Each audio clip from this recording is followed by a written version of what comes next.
Hello and welcome to the lesson. We'll first read the passage, read the question, and then we'll go ahead and pick the right option.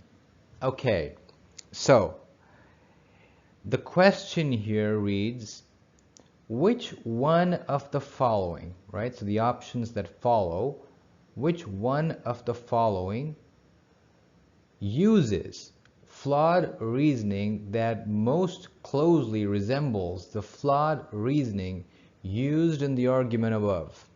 Okay, let's understand the question. Okay, the question says that, hey, here's the argument. Okay, at the top here, this is the argument.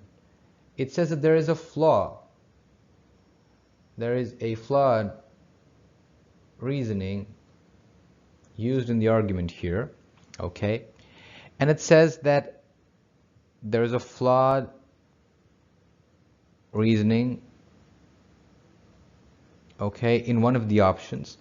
You are to pick the option that uses a similar flawed reasoning. Remember here that the target of the question is not to pick the flaw. The target is not to correct the flaw. The question is identify the flaw and then see where you see a similar flaw in the option. Okay, so let us just first try to understand as to what the reasoning is, and then we look for the option that has a similar reasoning, okay, a similar flawed reasoning, right? So let's go for it together. The argument says that all L, right? So this is the breed of a dog. Let me just call it L. It makes life simple, okay? All L bark a great deal. Okay. The next sentence says that all S, let me just call this breed of dog Saint Bernard, let me just call it S, okay? All S bark infrequently. Okay.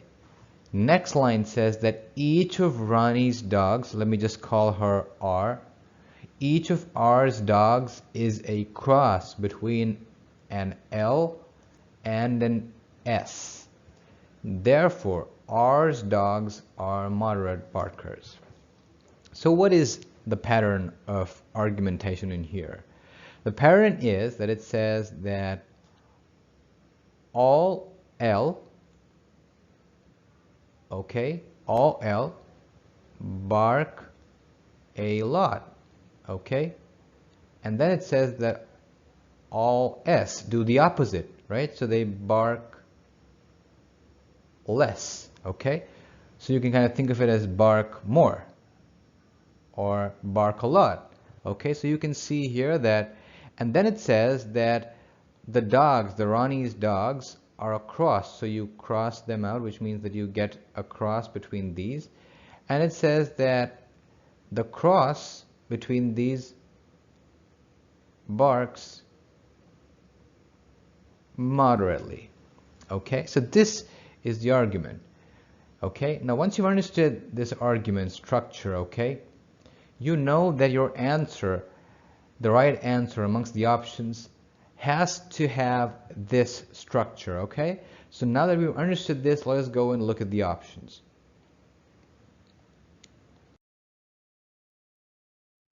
So once again, we're looking at L. L says something that they bark a lot. On the other side, you have S. S says that they bark very little. A cross between them is like it barks both of these. It's kind of moderate, okay? That's what you kind of get here, okay, as the argument. Let's look at the options. Let's take, for example, let's start with option A. It says that students who study diligently get good grades. So let me just see if I can just draw that alongside this here, okay? So it says that students who study diligently, so let me say that students, let me say that you call them D, okay? Students study diligently, let's call them D. D get good grades. Let me just indicate this by good grades, okay? And then it says that some who do not study, so that let me call that not study diligently, okay? It says they also get good grades. Now, if you look at the argument structure here, you should have had a cross here. But what you have in this case is both of them lead to similar conclusions here, right? Both of them have similar results. If you study, you're good. If you don't study, also good. But in this case, you can see L barks, S does not bark, okay? So this does not follow the template because you have the same thing instead of having contrasting things, instead of having opposite things. So A is not the answer, right? A is not the answer. Let's look at option B. It says type A chemicals, so it says that the type A are toxic, right? So these are toxic. Let me say that this tick mark indicates that they're toxic. And then it says that B are non-toxic. So B is not toxic. So far so good. As you can see here, this is the same, following the same pattern. Then it says that this household cleaner is a mixture of type A and B. Okay, so this calls for a crossover, right? So this is A and B mixed. And it says that this household cleaner is moderately toxic, which means that it is kind of both of these. So here you can see that it follows the template, it follows the pattern. So B is the answer, right? And you can go ahead and try with the other options. You'd find that they do not fit into the scheme.